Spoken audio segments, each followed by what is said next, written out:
जी हां दोस्तों, जैसा कि आप सभी को मालूम है, हमारे भारतीय टीम पहला वनडे का महामुकाबला बहुत ही आराम से जीत चुकी है।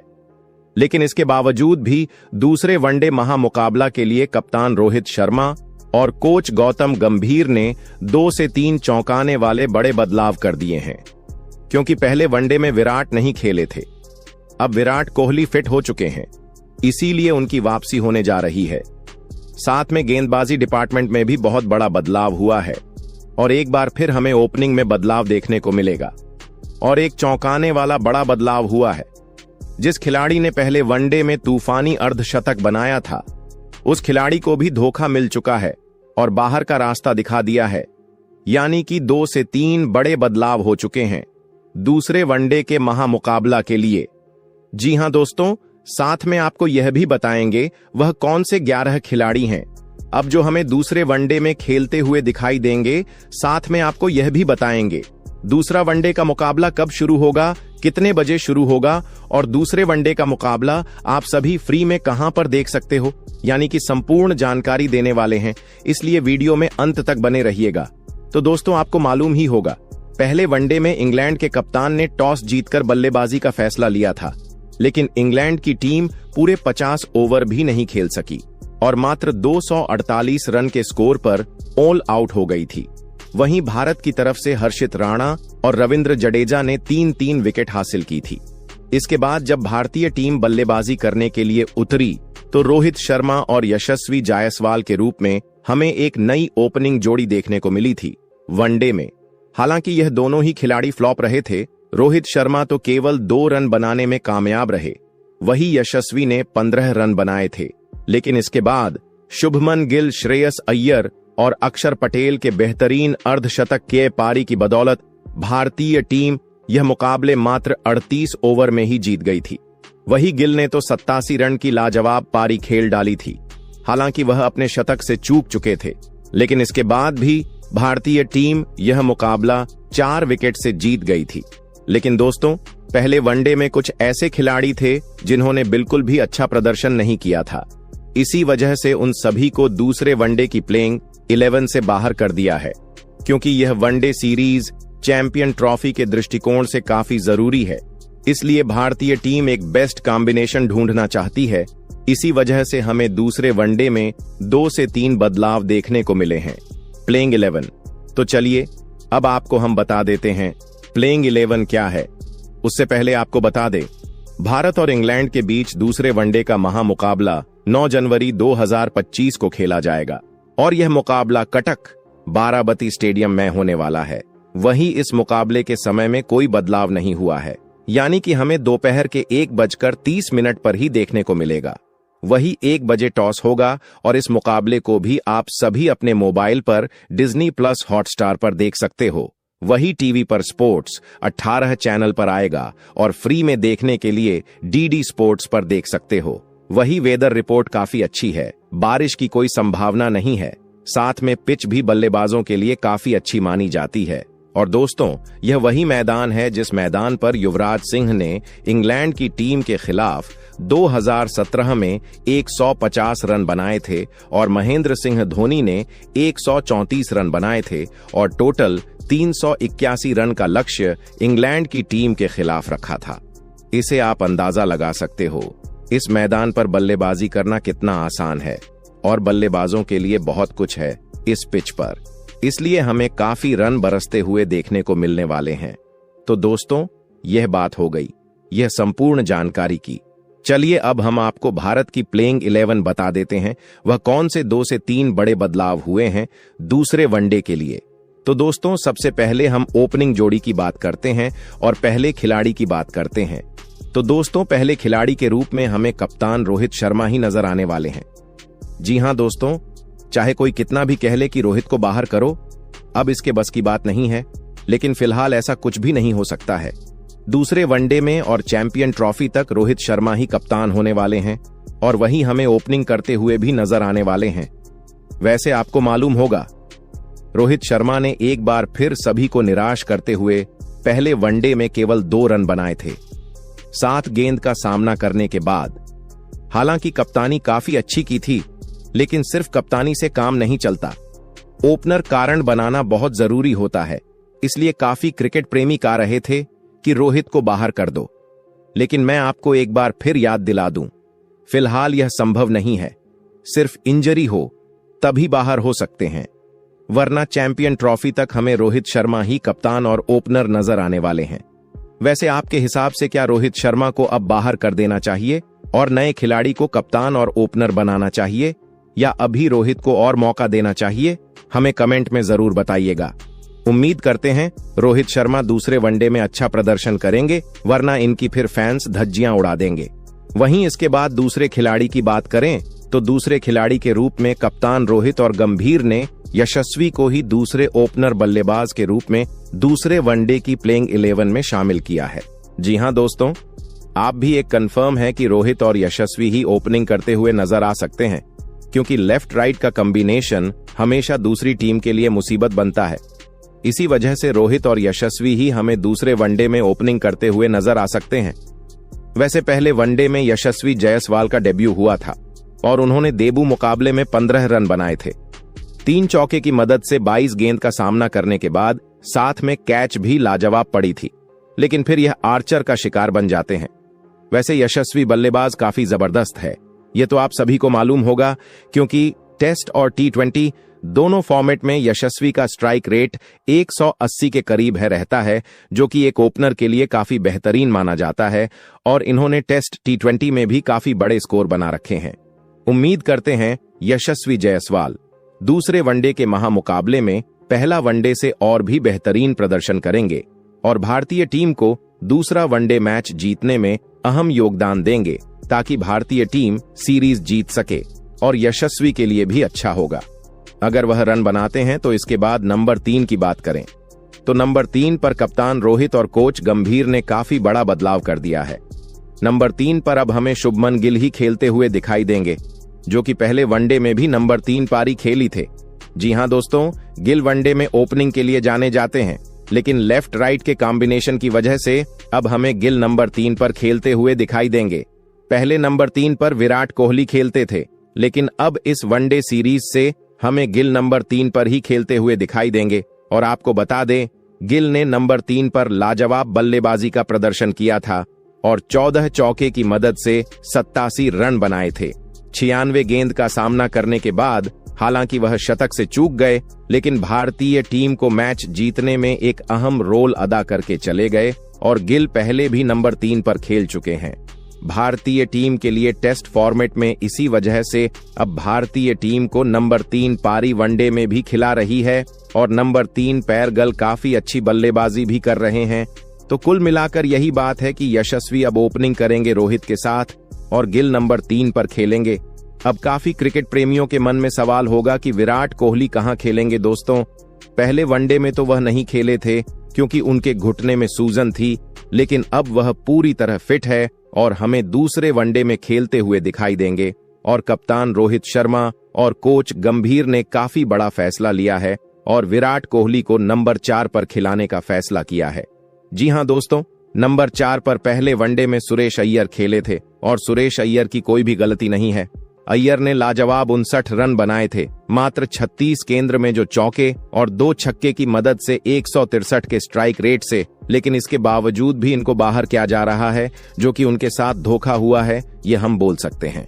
हम ऐसा इसलिए बोल रहे हैं क्योंकि मैच के बाद जब अय्यर का इंटरव्यू हुआ था तो अय्यर ने बताया था कि वह पहले वनडे में नहीं खेलेंगे, लेकिन फिर अचानक रात को पता चला कि विराट कोहली फिट नहीं है। इसी वजह से मुझे पहले वनडे में मौका मिला था, वरना वह पहले वनडे में नहीं खेलते अगर विराट फिट होते। इसी वजह से अब विराट की दूसरे वनडे में वापसी हो रही है, जिसकी वजह से अय्यर को बाहर जाना पड़ रहा है, जो कि काफी गलत हो रहा है अय्यर के साथ, क्योंकि नंबर 4 पर वनडे में अय्यर से बेहतरीन प्रदर्शन और किसी भी खिलाड़ी का नहीं है। अय्यर ने 50 की औसत से भी अधिक की, औसत से 1000 से अधिक रन बनाए हैं, और यह आंकड़े इनके अलावा वनडे में और किसी भी खिलाड़ी के पास नहीं है।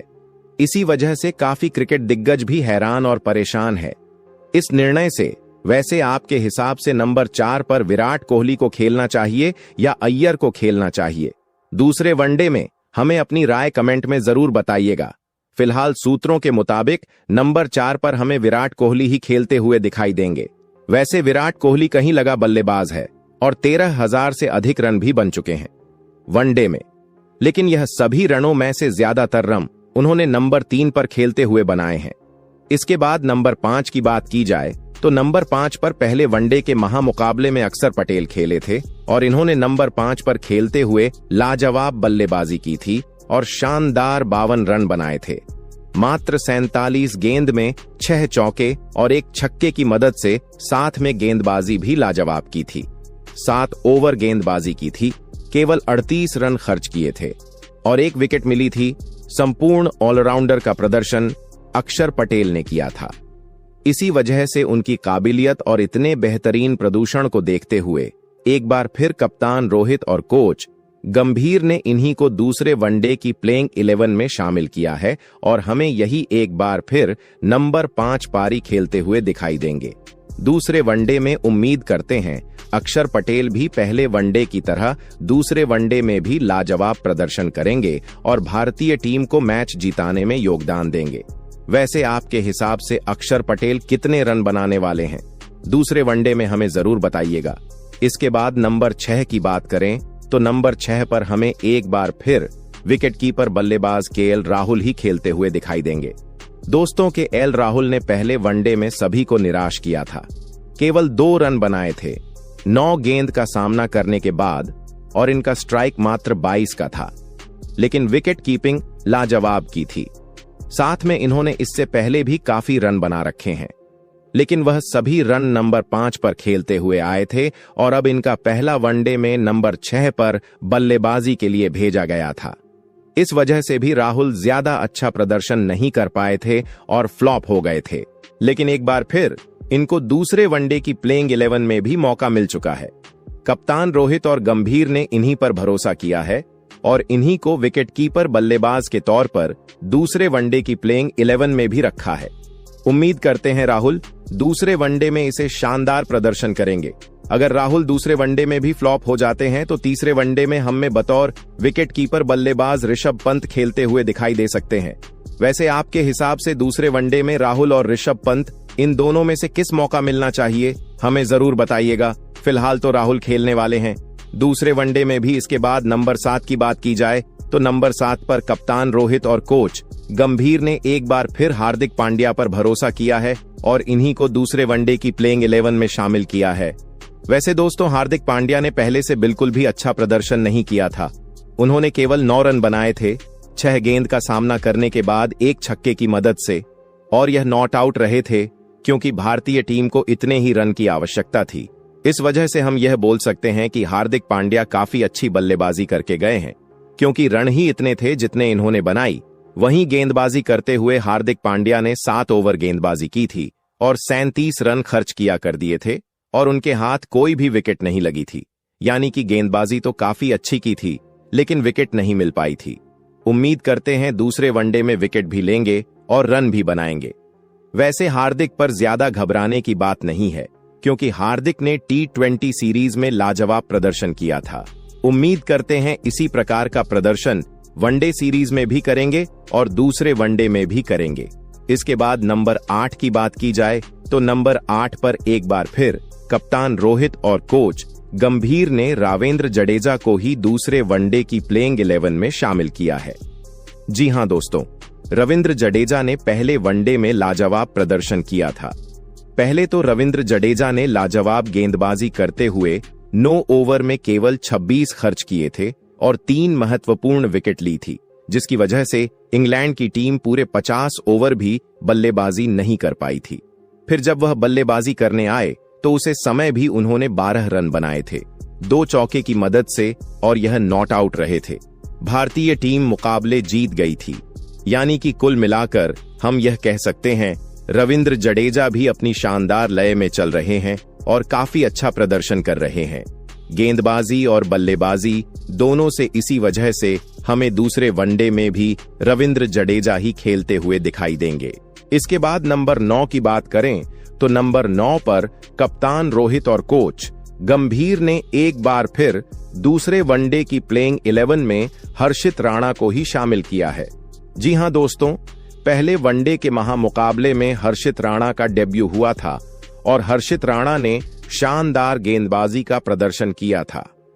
हर्षित राणा ने पहले वनडे में 7 ओवर गेंदबाजी की थी, 53 रन खर्च कर दिए थे, लेकिन 3 महत्वपूर्ण विकेट ली थी और शुरुआत में इंग्लैंड के पार्टनरशिप को तोड़ने में काफी अहम रोल अदा किया था। हालांकि इन्होंने रन थोड़े ज्यादा खर्च करती थे, लेकिन विकेट मिली थी, जो कि दर्शाता है हर्षितना कितने शानदार गेंदबाज हैं। इसी वजह से इनकी काबिलियत को देखते हुए एक बार फिर दूसरे वनडे की प्लेइंग 11 में भी कप्तान और कोच ने इनको शामिल कर लिया है। उम्मीद करते हैं हर्षित राणा पहले वनडे से और भी बेहतरीन प्रदर्शन करेंगे और इससे भी ज्यादा विकेट हासिल करेंगे ताकि भारतीय टीम और भी आसानी से जीत सके। वैसे आपके हिसाब से हर्षित राणा दूसरे वनडे में कितने विकेट लेने वाले हैं, हमें जरूर बताइएगा। इसके बाद नंबर 10 की बात करें तो नंबर 10 पर एक बार फिर कप्तान और कोच ने कुलदीप यादव को ही दूसरे वनडे की प्लेइंग 11 में शामिल किया है। जी हां दोस्तों, कुलदीप यादव की भी काफी लंबे समय के बाद वापसी हुई थी और इन्होंने भी गेंदबाजी में ठीक ठाक प्रदर्शन किया था। कुलदीप यादव ने 9.4 ओवर गेंदबाजी की थी और 53 रन खर्च कर दिए थे और 1 विकेट हासिल की थी। उनकी इकोनॉमी 5.50 की थी, यानी कि हम गेंदबाजी अच्छी बोल सकते हैं। इन्होंने ज्यादा रन खर्च नहीं किए थे, लेकिन विकेट केवल 1 ही हाथ लगी थी। लेकिन इसके बावजूद भी कुलदीप काफी सॉलिड नजर आ रहे थे और सभी बल्लेबाजों को बांध कर रख रहे थे। अब दूसरे वनडे में हमें इनके द्वारा और भी बेहतरीन गेंदबाजी देखने को मिलेगी, क्योंकि थोड़ी सी मदद स्पिन गेंदबाजों को भी है। कटक के पिच पर उम्मीद करते हैं कुलदीप यादव अच्छा प्रदर्शन करेंगे ताकि भारतीय टीम दूसरा वनडे जीत सके। इसके बाद नंबर 11 के अंतिम खिलाड़ी की बात करें तो नंबर 11 के अंतिम खिलाड़ी के रूप में कप्तान रोहित और कोच गंभीर ने एक बार फिर मोहम्मद शमी को ही दूसरे वनडे की प्लेइंग 11 में शामिल किया है। जी हां दोस्तों, मोहम्मद शमी पहले वनडे में भी खेले थे और इन्होंने अच्छी गेंदबाजी का प्रदर्शन किया था। मोहम्मद शमी ने पहले वनडे में 8 ओवर गेंदबाजी की थी, एक मैडन ओवर डाला था और 38 रन खर्च किए थे। साथ में इनका एक विकेट भी मिली थी और इन्होंने उस खिलाड़ी को बोल्ड आउट किया था। हालांकि ये काफी थक गए हुए नजर आ रहे थे जब इन्होंने पावर प्ले में 4 ओवर गेंदबाजी की। इसके बाद ये बाहर चले गए थे और काफी थक चुके थे, लंबी लंबी सांस ले रहे थे, क्योंकि इन्होंने भी काफी लंबे समय के बाद इतने ओवर एक साथ डाले हैं। यह भी 1 साल से ज्यादा के समय से चोटिल चल रहे थे इसी वजह से, लेकिन अब धीरे धीरे अपनी ले में वापस आ रहे हैं। इसी वजह से इसे 8 ओवर ही गेंदबाजी कराई थी और इन्होंने 8 ओवर गेंदबाजी करते हुए 1 विकेट मिली थी। उम्मीद करते हैं दूसरे वनडे में इससे भी बेहतरीन प्रदर्शन करेंगे और कम से कम 3 से 4 विकेट हासिल करेंगे, क्योंकि जसप्रीत बुमराह इस सीरीज का हिस्सा नहीं है और इन पर डाउट है कि यह चैंपियन ट्रॉफी खेल पाएंगे या नहीं। इसी वजह से मैन बॉलर के रूप में हमें मोहम्मद शमी ही दिखाई देंगे। इसी वजह से मोहम्मद शमी का बेहतरीन प्रदर्शन करना काफी जरूरी है। तो दोस्तों, कुछ इस प्रकार की होने वाली है भारतीय टीम की खतरनाक प्लेइंग 11 दूसरे वनडे के महामुकाबला के लिए। आप इस प्लेइंग 11 को 10 में से कितने नंबर देना चाहोगे, हमें कमेंट में जरूर बताइएगा। साथ में आप यह भी बताइएगा, क्या श्रेयस अय्यर के साथ अन्याय हो रहा है? क्या उनको ही मौका मिलना चाहिए या फिर विराट की वापसी से उनको बाहर कर देना चाहिए, या फिर अय्यर को नंबर 4 पर रखना चाहिए और गिल को ओपनिंग के लिए भेज देना चाहिए और विराट को नंबर 3 पर खिलाना चाहिए और यशस्वी को बाहर कर देना चाहिए? क्या यह सिनेरियो भी सही रहेगा या फिर और कोई सिनेरियो है जो बन सकता है?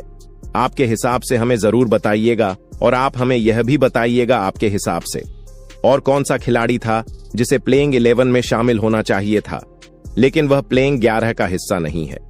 हमें यह भी बता सकते हो। साथ में आर्थुराज, ईशान किशन और संजू तो इस टाइम का हिस्सा ही नहीं है।